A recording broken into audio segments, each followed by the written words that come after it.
예수로 충만하네. 난 예수로 충만하네. 영원한 왕 내 안에 살아 계시네.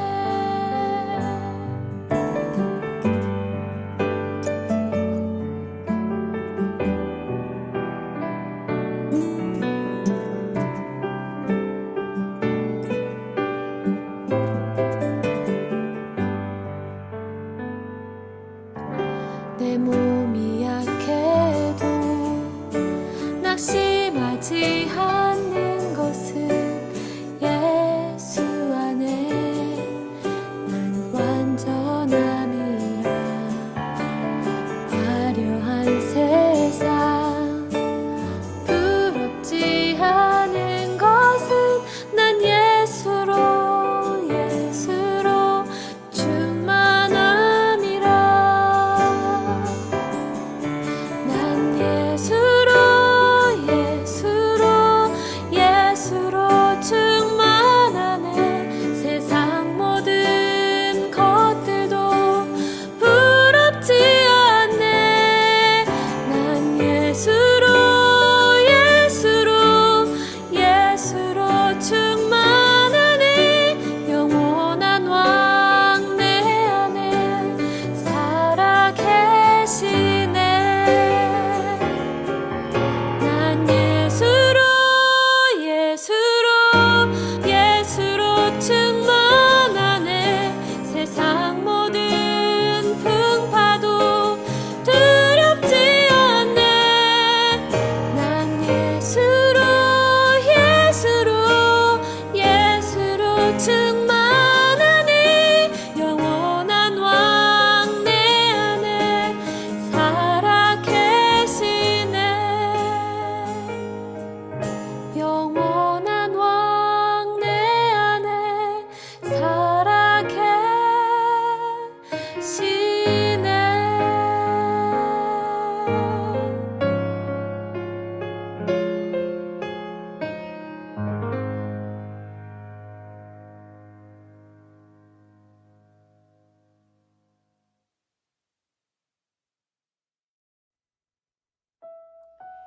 하늘에 계신 아버지, 주를 사모하고 사랑하는 미주 여성 선교회 주체로 여성 부흥회를 열게 해 주시오니 진심으로 감사드리옵나이다. 특별히 이 부흥회는 오직 주 예수뿐일세라는 총주제로 모인 자료오니 우리 여성들의 마음의 눈과 귀를 활짝 열도록 성령으로 충만케 하사 주님만을 영접하는 시간 되게 하여 주시옵소서. 또한 재림을 기다리는 우리의 삶에서 오직 주만 사랑하고 바라보며 주께서 분부하신 사명 감당하는 주의 신실한 신부들이 되게 하여 주시옵소서. 이 시간 말씀을 증거하는 주의 종 박종기 장로님에게 성령의 지혜와 능력을 부어주시사 여기 모인 모든 여성들에게 주는 사랑이시여 생명의 주인 되심을 확신하는 귀한 시간 되게 하여 주시옵기를 간절히 바라오며 우리를 죄에서 구원하신 우리 구주 예수님의 이름으로 감사하며 기도드리옵나이다. 아멘.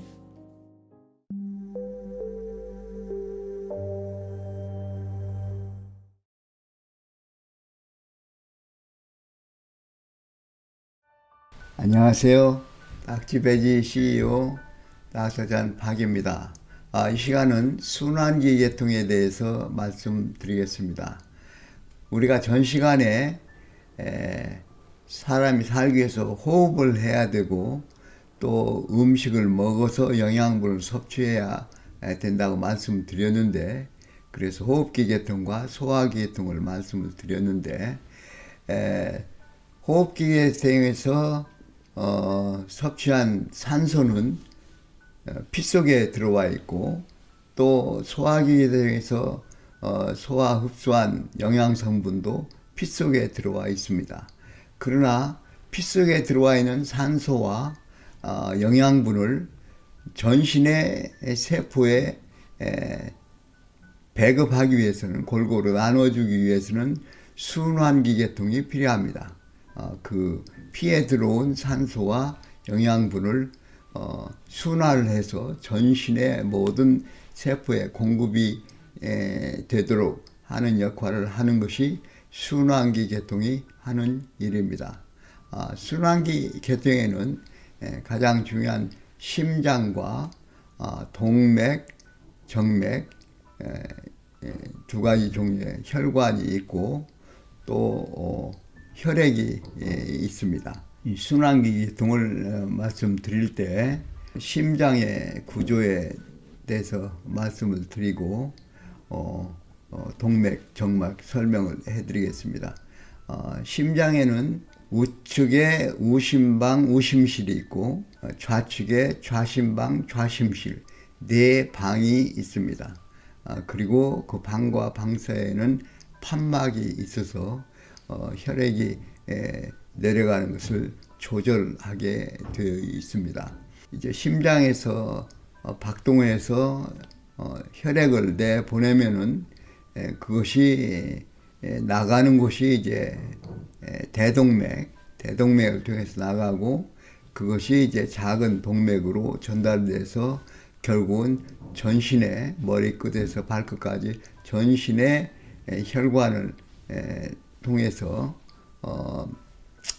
산소와 영양분이 공급이 되고 산소를 내보내고 탄산가스를 받은 그 피가 심장으로 다시 돌아오는 그 혈관을 우리가 정맥이라고 하죠. 정맥은 이제 머리 위에서 쓰고 남은 탄산가스를 가지고 내려오는 것은 중력에 의해서 쉬울 것입니다만은 그러나 다리에서 저 발에서부터 올라가는 것은 쉽지가 않습니다. 우리가 다리 근육을 이제 제2의 심장이라고 얘기를 하는데 다리에 있는 정맥에 그 판막이 돼 있어서 수축을 할 때 다리가 운동을 할 때 혈관이 좁아지면서 피가 위로 올라오면은 판막에 의해서 다시 밑으로 내려가지 못하게 되어 있습니다. 판막에 의해서 올려진 피는 또 다시 수축할 때 더 위로 올라오고 그래서 이제 결국 그 복부에 있는 정맥까지 올라오고 그 다음에 그 정맥피가 흉곽에 들어갈 때는 흉곽 안에 가슴 안에는 마이너스 기압이 돼 있어서 끌어들입니다. 호흡도 마찬가지고 그래서 피가 이제 올라가서 위에서 내려온 그 정맥은 이제 상대 정맥에 의해서 우심방으로 내려가고 아래에서 올라가는 혈관은 하대 정맥이라고 그렇게 하죠.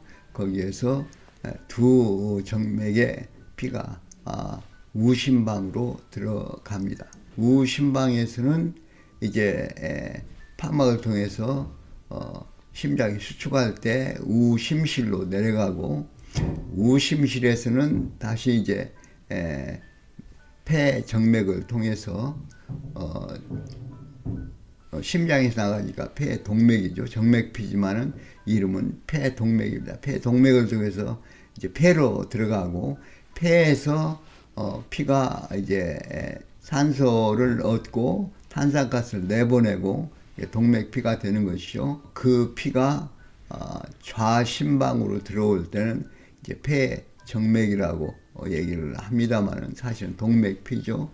그래서 좌심방이 들어오고 좌심방에서 이제 다시 좌심실로 내려가서 그것이 전신의 그 대동맥을 통해서 이제 동맥을 통해서 전신에 이렇게 공급이 되는데 피가 심장에서 나가서 다시 심장에 돌아오기까지 시간이 대략 1분 정도밖에 안 걸립니다. 1분 동안에 피가 심장에서 나가서 대동맥을 통해서 동맥과 이제 작은 동맥 그리고 모세혈관을 통해서 산소를 주고 조직에 있는 탄산가스를 받아가지고 또 여러 가지 노폐물을 함께 가지고 정맥을 통해서 우심방으로 다시 들어오게 되는데, 그렇게 된 피는 다시 우심실에서 수축에 의해서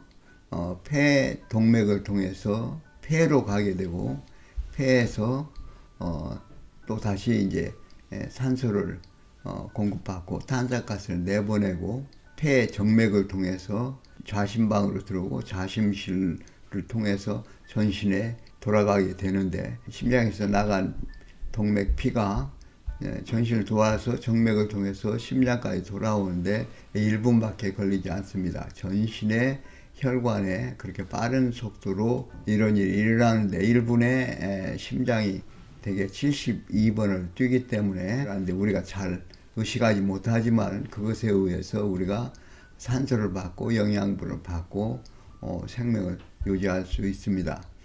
그런데 이제 인간에게 있는 가장 흔한 병 가운데 하나가 고혈압입니다. 고혈압이라고 하는 것은 심장에서 수축할 때 혈관, 동맥벽이 받는 압력이 수은주로 120mg Hg일 때, 밀리미터 Hg일 때, 그리고 쉬고 있을 때, 다음 심장 박동까지 쉬고 있을 때, 이완되고 있을 때, 그 혈압이 80mg Hg. 그래서 120에 80, 그렇게 두 가지 혈압을 재는데, 심장이 수축할 때 혈압을 수축혈압, 이완됐을 때 혈압을 이완기 혈압, 그렇게 얘기를 합니다. 수축기 혈압이 정상이 120이고 이완기 혈압이 80인데, 수축기 혈압이 140 이상, 이완기 혈압이 90 이상 이렇게 됐을 때 고혈압이라고 그렇게 얘기를 하는데, 고혈압의 원인은 몇 가지가 있는데 그 가운데 가장 흔한 원인이 혈관이 늘어나지 않고 수축하는 것입니다. 심장이 박동할 때 혈액이 동맥으로 쫙 나갈 때 만약에 동맥이 늘어나주면은 혈압이 올라가지 않습니다. 그러나 고혈압이 있는 사람은 혈관이 수축을 하고 있어서 이완이 잘 안 되기 때문에 혈압이 높은 것입니다. 그것이 이제 가장 흔한 원인이고, 그 다음에 이제 또한 원인은 심장이 너무 빨리 뛰는 것입니다. 심장이 1분에 72번이 뛰어야 되는데 그보다 90번, 100번 이렇게 빨리 뛰면은 그만큼 피가 많이 나가기 때문에 혈관에 동맥이 받는 압력이 높아지는 것입니다. 그것이 두 번째 원인이고, 세 번째로는 피 자체가 너무 많은 것입니다. 특별히 피에 있는 수분, 성분이 너무 많기 때문에 혈관이 같은 심장 박동을 해도 피가 많이 나오니까 혈압이 높은 것이죠. 이러한 원인들이 밝혀졌기 때문에 혈압약을 먹으면 가장 흔한 혈압약이 혈관을 확장시키는, 혈관을 늘어나게 하는 혈압약이 가장 많이 쓰는 혈압약이고, 또 한 가지 많이 쓰는 것이 심장 박동이 너무 빠르기 때문에 느리게 하는 약을 쓰고, 또 세 번째로 많이 쓰는 혈압약이 이뇨제를 섞어가지고 혈액 속에 물이 너무 많으니까 물을 빼주는 혈압약을 사용합니다. 그렇기 때문에 고혈압이라는 현상이 왔을 때 그것 때문에 생기는 여러 가지 병이 있기 때문에, 심장마비나 뇌졸중이나 여러 가지 병의 원인이 되기 때문에 혈압을 낮추기 위해서 이제 심장 그 혈관을 이완시키는 약이라든지, 심장이 박동이 너무 빠른 걸 느리게 한다든지, 수분이 너무 많으니까 너무 이제 사람이 짜게 먹으면은 자꾸 이뇨제를 넣어가지고 복용해서 물을 빼주는 일을 하는 것이 이제 현대의학적으로 고혈압을 치료하는 방법인데, 그러나 이것은 원인을 치료한 것이 아니라 그냥 그 현상만 치료하기 때문에 그 약을 먹는 동안에는 그 효과가 있지만은 약을 안 먹으면 도로 이제 혈압이 올라가죠. 그것을 뉴스타트에서는 어떻게 도와줄 수 있는가 생각해 보면은 혈관이 수축하는 원인은 많은 사람들이 잘 모르지만 혈관이 동맥경화가 돼가지고 혈관이 딱딱하게 굳어 있기 때문에 혈관이 늘어나지 못하는 것이 아닙니다. 그 원인은 아주 극소고 대부분의 경우 긴장할 때 혈관이 수축하게 돼서 혈관이 좁아지게 됩니다. 그러니까 긴장한다고 하는 것은 우리 몸의 이제 신경계통에서 말씀드리겠지만은 내장기관은 자율신경에 의해서 조절되는데 자율신경은 교감신경과 부교감신경이 있죠. 교감신경은 긴장하게 할 때 일어나는 현상을 교감신경이라고 하고 부교감신경은 이제 이완할 때 주관하는 신경계통인데 혈관이 좁아지게 하는 가장 큰 원인이 긴장함으로써 스트레스를 받아서 긴장할 때 혈압이 좁아지는 것이기 때문에 혈압이 좁아질 때 그래서 고혈압이 되는데 그것을 약을 먹어서 혈관을 늘어나게 할 것이냐 아니면 긴장했으니까 긴장을 풀어주는 방법으로 혈관이 늘어나게 할 것이냐 하는 것은 이제 자기가 선택할 일입니다. 그냥 나는 약 먹고 혈압 유지하는 게 좋다 그러는 분은 이제 그렇게 하겠지만은 그러나 뉴스타트를 하는 사람들로서는 사람들이 고혈압이 시달릴 때 우선 그 사람에게 제가 지난번에 호흡기에 대해서 말씀드린 복식호흡을 가르쳐서 긴장해서 이완되도록 해주면은 혈관이 늘어나면서 혈압은 저절로 좋아지게 됩니다. 자기가 혈압이 올라가면은 많은 사람들은 목이 뻣뻣해지고 자기가 알게 됩니다. 알면은 바로 2, 3분 동안 복식호흡만 해도 그 혈압이 내려오는 것입니다. 어떤 사람은 집에서 혈압을 쟀으면 괜찮은데 가운 입은 의사만 보면은 그냥 긴장해가지고 혈압이 올라가는 사람이 있어요. 일시적으로. 그런 사람들은 특별히 긴장을 많이 하는 사람들인데 긴장하는 것을 푸는 이완하는 그런 훈련을 시켜주면은 복식호흡을 통해서 혈압이 내려가도록 해볼 수가 있습니다. 많은 의사 세미나를 제가 할 때 환자들이 약을 이제 중단했을 때 갑자기 나쁜 전화를 받든지 나쁜 소식을 들으면 막 걱정이 되고 그러면서 혈압이 올라가면 바로 안쪽에 가서 조용히 앉아서 복식호흡을 2, 3분만 시켜도 혈압 재보면 혈압이 쭉 내려가는 걸 보거든요. 근본적으로 긴장이 안 되게 해야 되겠지만 긴장이 될 때는 복식호흡을 사용하고 일반 생활 습관으로서 긴장이 풀어지는 방법은 운동을 하는 것입니다. 걷는 운동을 한다든지 또 노래를 부른다든지 웃음치료라고 있는데 막 웃는 활동을 한다든지 그렇게 하면은 긴장이 풀어지면서 혈압이 내려올 수 있습니다. 그렇게 복식호흡을 할 때는 혈관이 수축되는 것만 늘어나는 것뿐만 아니라 심장이 빨리 뛰는 것도 천천히 느리게 뛰게 됩니다. 이 두 가지가 다 해결이 되죠. 다만 혈관 속에 물이 너무 많다, 너무 짜게 먹는다, 짜게 먹는 것을 싱겁게 먹도록 훈련을 시키면 되는 것입니다. 우리 몸에는 0.9%의 소금이 있습니다. 세포 안에도 그렇고 세포 밖에도 그렇고 혈액 속에도 어디든지 동일하게 0.9%가 있기 때문에 음식을 먹을 때 너무 짜게 먹을 때 입맛이 너무 싱거운 맛이 없다 그래가지고 소금을 자꾸 쳐가지고 0.9% 아니라 2%, 3% 이렇게 높게 소금을 많이 먹었을 때 반드시 몸은 물을 마셔야 됩니다. 갈증이 나서 물을 마시고 그러면 몸 안에 수분이 많아지니까 그것이 흡수가 된 것이 결국 피로 가거든요. 그래서 피에 물의 양이 많아지는 것이니까 그럴 경우에는 이뇨제로 너무 넘쳐나는 물을 뺄 것이냐 아니면 아예 먹을 때 저염식으로 소금 너무 많이 먹지 않도록 할 것이냐는 자기가 선택할 것이죠. 그래서 식사를 조절하고 운동을 하고 복식을 호흡을 하고 이런 식으로 생활 방식을 바꿔줌으로써 약에 의존하지 않고도 고혈압을 잘 조절할 수가 있습니다.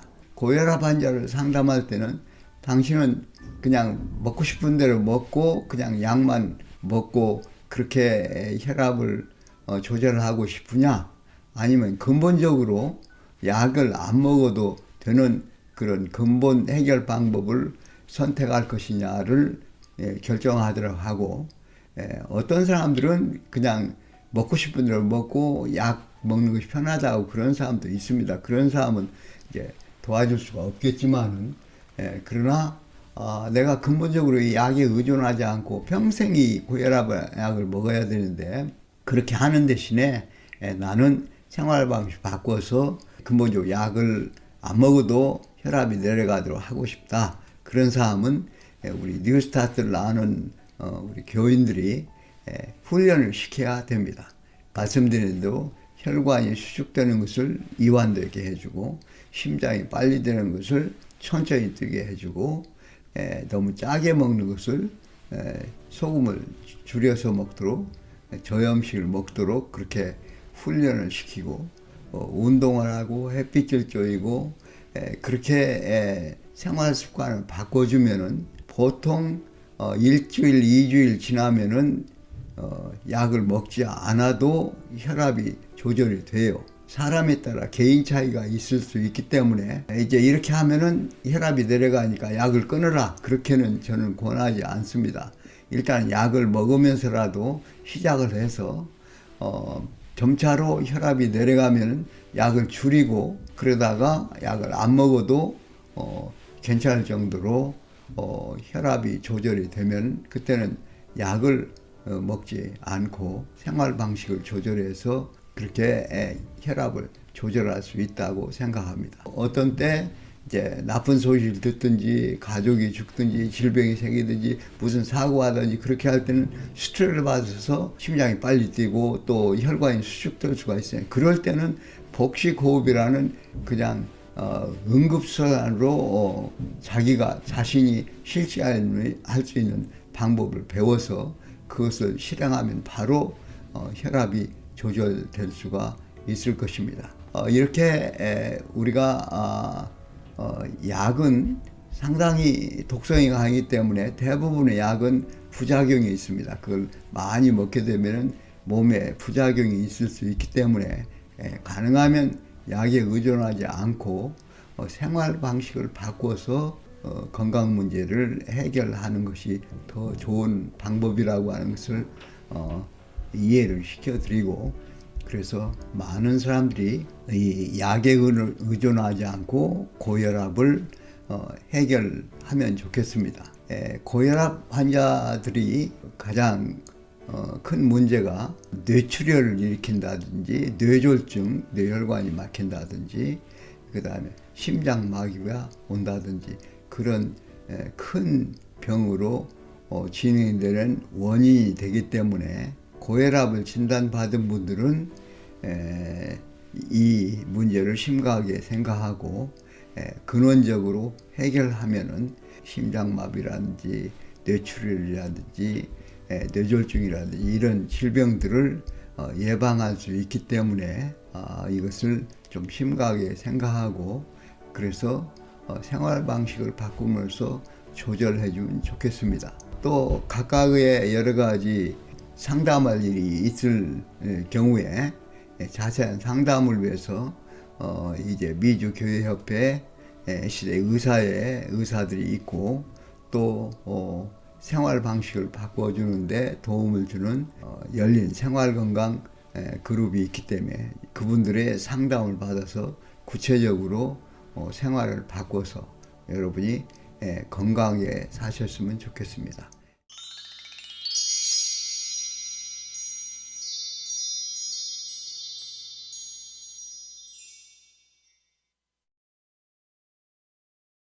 비뇨기 계통에 대해서 말씀드리겠습니다. 호흡기 계통으로 우리가 산소를 얻고 소화기 계통에 의해서 영양분을 섭취했을 때 그 피로 들어온 산소와 영양분을 순환기 계통에 의해서 전신에 공급해서 세포들은 그 산소와 영양분을 이용해서 대사작용을 하고 그래서 생명이 살아나게 하는 에너지를 얻는데 그러고 나서 노폐물이 생겨납니다. 우리 음식물 가운데 탄수화물과 지방질은 탄소, 수소, 산소로 구성되어 있기 때문에 그것이 대사작용에 의해서 물과 탄산가스로 분해가 돼서 그 탄산가스는 이제 호흡기 계통을 통해서 폐를 통해서 내보내게 되는데 그러나 물과 또 물에 녹는 여러 가지 노폐물들 특별히 단백질에는 질소라는 성분이 포함되어 있기 때문에 다른 탄수화물이나 지방질처럼 물과 탄산가스로 분해가 안 되고 질소를 처리해야 되기 때문에 그 간에서 해독을 시키고 콩팥을 통해서 노폐물들을 내보내야 됩니다. 그 비뇨기 계통에는 콩팥에서 방광까지 연결하는 요관 그리고 방광에서 소변이 양쪽 콩팥에 소변이 모아지면은 그 다음에 밖으로 내보내는 요도 이렇게 네 가지 기관으로 구성됩니다.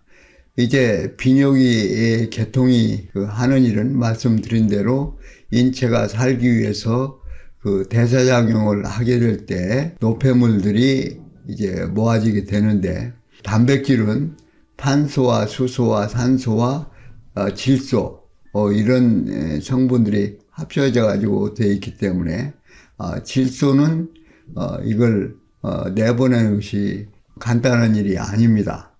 간에서 같은 독성이 있는 질소 성분을 유리아라고 하는 소변으로 독성 없이 내보낼 수 있는 성분으로 해독을 시키는 작용을 해서 단백질 성분 가운데 질소 성분이 유리알이 돼가지고 물에 녹아서 이제 콩팥으로 가면 콩팥에서 그것을 걸러내서 이제 소변으로 내보내는데 콩팥이 걸러내는 방법은 그 인체의 법칙이 하나씩 필요한 것을 내보내는 방식이 아니라 일괄적으로 물속에 녹아서 내보냈다가 필요한 성분은 다시 흡수를 하고 필요 없는 것은 그대로 소변으로 나가게 그런 원리로 되어 있습니다. 이제 콩팥은 사구체라고 하는 아주 특별히 구조된 세포 조직이 있고 사구체에서 걸러진 액체를 지나가야 하는 긴 관이 있는데 그 관에서 필요한 성분을 다시 흡수하고 필요 없는 것을 그대로 놓아두면은 이제 소변으로 나가게 되는데 그 콩팥에서 소변이 만들어서 하루에 몸 밖으로 배출하는 소변은 대략 1.4리터 정도 되는데 그러나 사구체에서 걸러서 소변 전 단계 액체가 세뇨관으로 이렇게 지나가게 하는 액체는 180리터에 해당합니다. 그러니까 많은 양을 100배가 넘는 양을 내보냄으로써 효율적으로 그 노폐물이 녹아서 같이 물과 함께 나가게 하고 그 다음에 세뇨관에서는 그 나트륨이라든지 필요한 성분들을 다시 흡수해서 몸에서 쓰고 필요 없는 것은 흡수하지 않으면 그대로 나가고 이렇게 작용을 하도록 되어 있습니다. 그렇기 때문에 몸에 이제 그 비뇨기 계통에서 하는 일 가운데는 몸에 필요 없는 노폐물을 내보내면서 전해질을 조절하는 일을 비뇨기 계통이 담당을 합니다.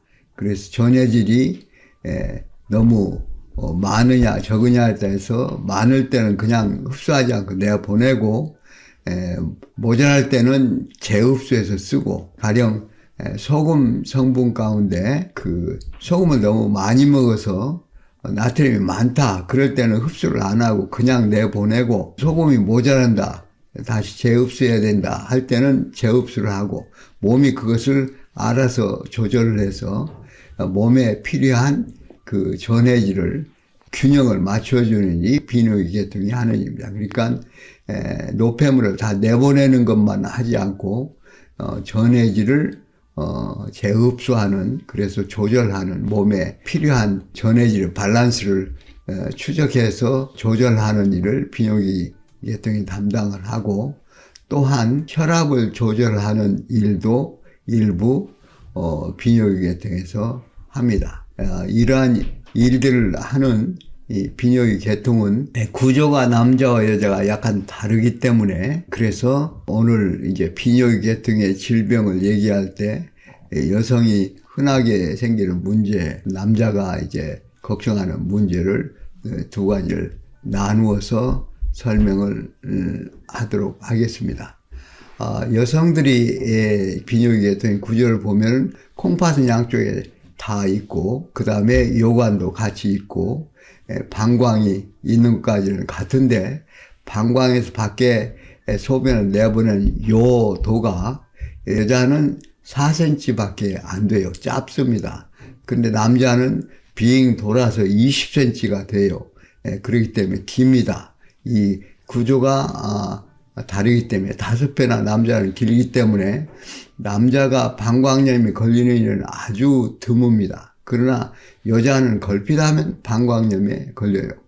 그렇기 때문에 여성들이 흔하게 발생하는 방광염에 대해서 말씀을 드리겠습니다.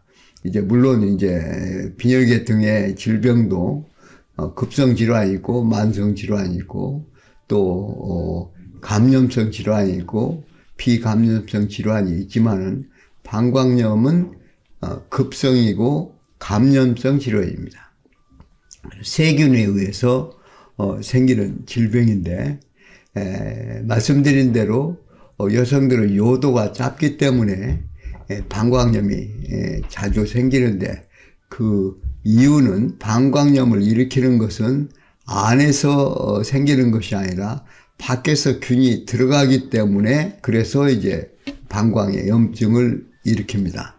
근데 방광염의 증상은 이제 소변을 자주 보고 소변이 불편하고 그런 증상이 있기도 하지만은, 개인에 따라서는 그냥 다른 증상 없이 소변을 보는데 피가 나오는 수가 있습니다. 출혈이 되는 것이죠. 그러면 놀라서 이제 병원을 찾아오고 그러는데, 이 방광염은 여성들의 꽤 흔한 병입니다. 그런데 그 원인은 아주 간단합니다. 이 방광염 원인이 균이 밖에서 요도를 타고 들어와서 방광 안에 그 균이 많아져서 이제 방광에 염증이 생기는 것인데, 그 원인은 물을 마시지 않기 때문에 그렇습니다. 하루에 2리터 정도의 1.5 내지 2리터, 그러니까 8컵 정도의 물을 마시면은 소변을 보면서 그 균을 자꾸 씻어내기 때문에 방광염이 걸리지를 않는데, 목이 마려도 물을 안 마시는 사람들, 물을 안 마시면은 이제 자주 안 보기 때문에 요도 끝에서 균이 거슬러 방광으로 들어가서 거기에서 균이 빠른 시간으로 번식해서 염증을 일으키는 것이죠.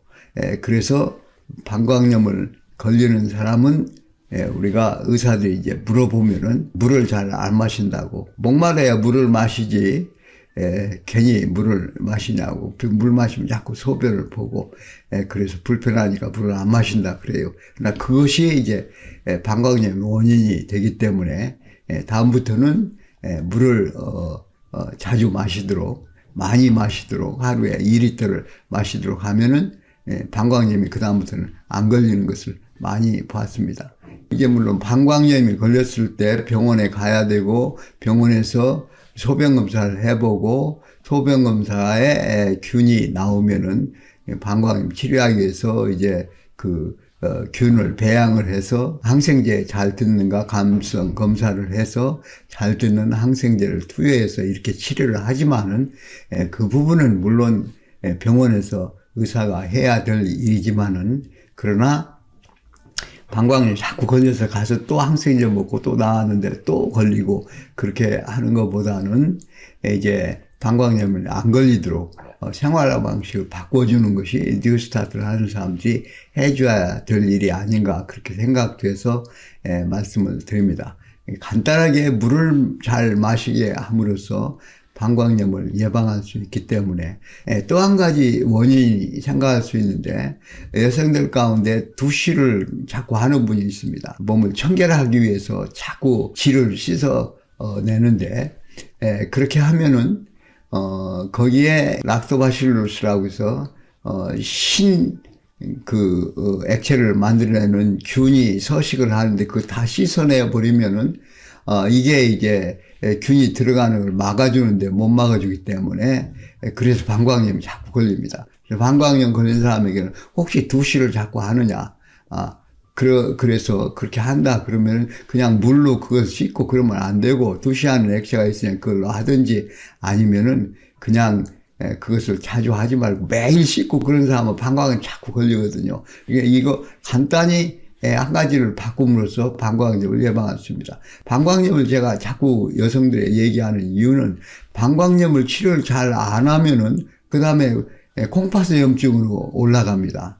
요관을 통해서 콩팥으로 균이 올라가서 콩팥에 염증이 생기면 이제 고열이 나고 옆구리가 아프고 굉장히 치료하기가 곤란해지니까 방광염이 걸리지 않도록 생활 방식을 바꿔서 간단하게 물을 자주 마시고 두시를 물로 막 씻어내고 그런 일을 하지 말고 그렇게 해서 방광염 없이 사시면 좋겠습니다. 남성들은 지금 나이가 들면은 가장 걱정하는 것이 암 가운데 하나가 전립선암입니다. 전립선암이 나이가 든 사람 가운데 전립선암을 걸리는 사람이 상당히 많기 때문에 남자들이 이제 전립선암 걱정을 하는데 전립선암을 걸린 사람 가운데 10년, 20년 잘 살아가는 사람도 많이 있습니다. 비교적 전립선암은 치사율이 그렇게 높지 않기 때문에 그걸 관리하면서도 오래 살 수 있으니까 전립선암에 안 걸리는 것이 제일 좋겠지만은 전립선암이 걸렸다고 해도 관리를 잘 하면은 수명을 오래 살 수가 있으니까 전립선암을 이제 어떻게 처리해야 될지를 좀 말씀을 드리겠습니다. 물론 전립선암을 진단을 받고 치료를 받는 일은 병원에 가서 의사들에 의해서 해야 되겠지만은 그러나 전립선암이 검진해서 알아낼 수 있는 굉장히 간단한 방법이 있습니다. 피검사에서 PSA, Prostate Specific Antigen이라고 하는데 PSA라는 검사를 해보면은 그것이 4 이하로 낮아야 정상인데 보통 사람은 0.몇 이렇게 낮습니다. 그러나 그것이 4 이상, 7 이상 되면은 전립선암 위험이 높습니다. 물론 이제 전립선 염증 때문에 이것이 올라갈 수 있지만은 전립선 암을 검진할 수 있는 PSA를 꼭 나이가 든 분들은 해봐야 됩니다. 그래서 자기 PSA가 정상치인 거 확인하면 전립선의 암이 아니니까 걱정할 것이 없고 그것을 검사를 해서 높으면은 조직 검사를 해서 전립선 암인지를 확인해야 그것이 우리 뉴스타트를 하는 사람들에게 교육을 시키고 상담을 하고 그렇게 해서 PSA를 했느냐 전립선 암 검진 그 검사를 했느냐 아주 간단하니까 그 검사를 1년에 한 번씩 해봐서 혹은 2년에 한 번씩 해봐서 그것이 높으면은 정확히 진단을 받아서 전립선 암인지를 확인하고 그렇게 하도록 상담을 해주면 좋겠습니다. 전립선 암이 검진됐을 때는 전립선 암이 두 가지 형태가 있습니다. 아주 활성도가 높아서 뼈로 벌써 전이된 사람들이 있습니다. 그러나 대부분은 그렇게 활성도가 높지 않아서 여유 있게 관리하면서 살 수가 있습니다. 그래서 어떤 형태의 전립선 암인가를 검사를 해서 만약에 이게 뼈에 전이될 위험이 높은 것이면 그것은 조치를 긴급하게 해야 되겠지만은 그렇지 않은 경우에는 관리를 하면서 PSA가 이제 100, 200 이렇게 높아진 경우에는 그걸 낮추는 치료법이 있습니다. 이제 의사들이 처방해서 전립선이 남성 호르몬과 관계가 있기 때문에 그걸 차단하는 약이 있으니까 혹은 주사를 하든지 그렇게 해서 의사의 치료를 받도록 그렇게 하면 좋을 것입니다. 여성의 경우에 방광염, 남성의 전립선암 이것들을 잘 뉴스타트를 우리 하는 분들이 사람들이 교육을 시켜서 여성들이 방광염이 안 걸리게 하고 남성들은 또 전립선암이 안 걸리고 가능하면 걸렸어도 잘 처리해서 80, 90세까지 살아도 괜찮을 수 있습니다. 그래서 전립선암이 진단이 됐어도 이제 PSA를 검사해서 꼭 그것을 확인해 봐야 됩니다. 어떤 경우에는 가족 가운데 의사도 있고 PSA 검사를 안 해가지고 그 암이 벌써 뼈로 퍼진 것을 모르고 나중에 이제 어깨가 아프고 골반이 아프고 허리가 아프고 그런 다음에 가서 검사를 해보니까 뼈에 다 퍼졌다 이런 얘기를 듣고 아주 불행한 일을 당한 수가 있으니까 전립선암이 비록 그렇게 어려운 암이 아니지만은 그러나 진단을 받고 치료를 할 때는 의사와 잘 협력하면서 이렇게 생활하시면 좋겠습니다. 비뇨기계통은 우리 몸의 노폐물을 배설하는 일을 담당하고 있기 때문에 노폐물이 많지 않으려면은 우리 음식을 조절을 해야 됩니다.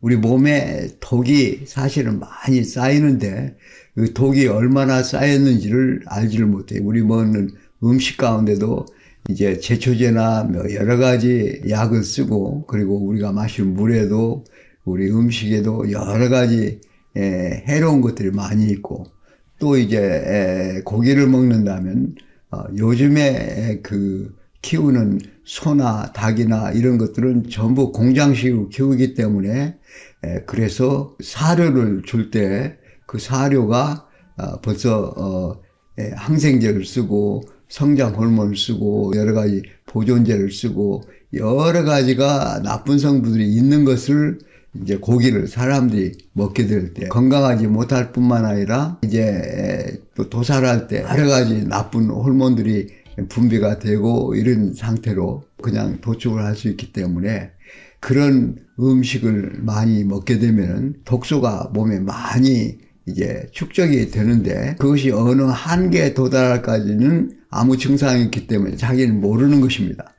그래서 그런 독소가 얼마나 축적이 됐는가를 검사를 해서 자기의 몸의 정결도 그것을 알아내고 그 다음에 어떤 영양 성분이 모자라고 어떤 영양 성분은 너무 많고 어떤 중금속은 많이 쌓여 있고 이런 것을 알아내서 그것을 정기적으로 독소를 내보내고 모자란 영양분을 보충하고 그래서 3개월, 6개월마다 이제 검사해서 다시 자기 몸의 상태가 독소가 빠져나갔고 중금속이 빠져나갔고 영양성 모자란 것이 보충이 됐고 이런 것을 확인하면서 자기 몸의 건강이 좋아지는 것을 확인하면서 살아갈 수 있습니다. 이런 것을 위해서 의사들에게 이제 상담을 원하는 분들은 미주 교회 안에 미주 S대 의사회가 있고 또 열린 생활 건강에서도 구체적인 생활 방식들을 지도를 하고 그렇기 때문에 그분들을 통해서 상담을 요청하고 요청하면은 거기에 따라서 그 안내를 받아서 미리 자기 몸 상태를 검사를 해서 질병이 생기기 전에 질병을 예방하고 해결할 수 있는 또 질병에 걸렸을 할지라도 이런 인체의 정화와 그 다음에 영양소의 밸런스를 맞춰줌으로 인해서 몸이 자기 모자란 성분 혹은 너무 많은 독소와 중금속 때문에 제대로 이제 치유가 일어나지 못하던 몸이 영양소가 보충이 되고 몸이 정화돼서 독소가 줄어들 때 원래 우리 몸이 가지고 있던 자연 치유력이 활동을 해서 몸이 자연스럽게 회복될 수가 있기 때문에 그래서 노폐물을 내보내 비뇨기 등의 일인데 그 일을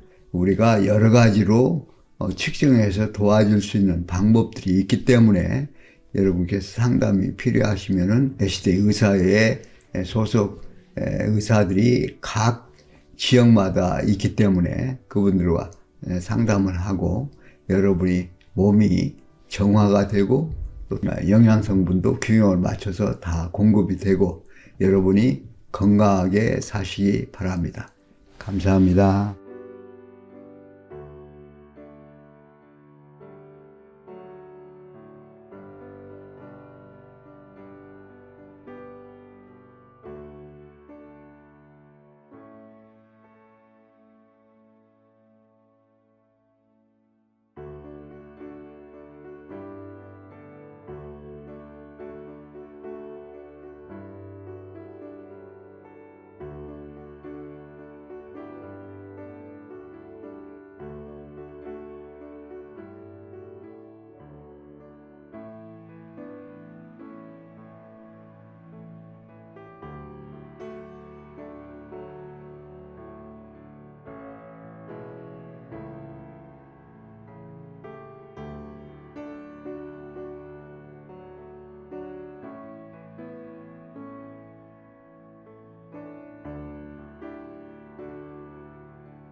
눈 감으면 내 맘에 노래 있네. 맘 아프니 나 당할지라도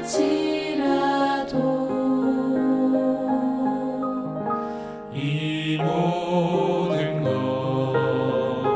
다지진 돌들이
자비로우신 하늘 아버지, 순환기 계통에 대해서 또 비뇨기 계통에 대해서 뵐 수 있도록 인도해 주셔서 감사합니다. 호흡기로 몸에 들어온 산소와 소화기에 의해서 흡수된 영양 성분이 모두 피로 들어왔을 때 어떻게 순환되고 어떻게 주님께서 이 심장이 뛰게 하셨는지 그 생리의 법칙을 배우게 도와주셔서 감사합니다. 그리고 순환기에 의해서 공급된 산소와 영양분을 대사에 의해서 사용하고 발생하는 노폐물들을 배출하고 몸 밖으로 배설하는 비뇨기 계통에 대해서도 배웠습니다. 주님께서 저희 모든 청취자들에게 축복하셔서 저희들이 먼저 건강해지게 도와주시고 또 이것을 다른 사람에게 알려주어서 이것을 알지 못하는 사람들이 이 생리의 법칙을 알므로써 더욱 건강해지게 도와주시옵소서. 이 현대의학적인 치료와 또 뉴스타트의 자연 치유 원리가 서로 균형을 이루고 조화를 이루어서 질병을 예방하고 이미 질병에 걸린 사람들도 회복시킬 수 있도록 도와주시고 이 일을 통해서 주님을 알 수 있도록 의료 선교 사업이 되게 도와주시고 저희를 주님의 축복의 통로로 사용해 주시옵기를 예수님 이름으로 기도합니다.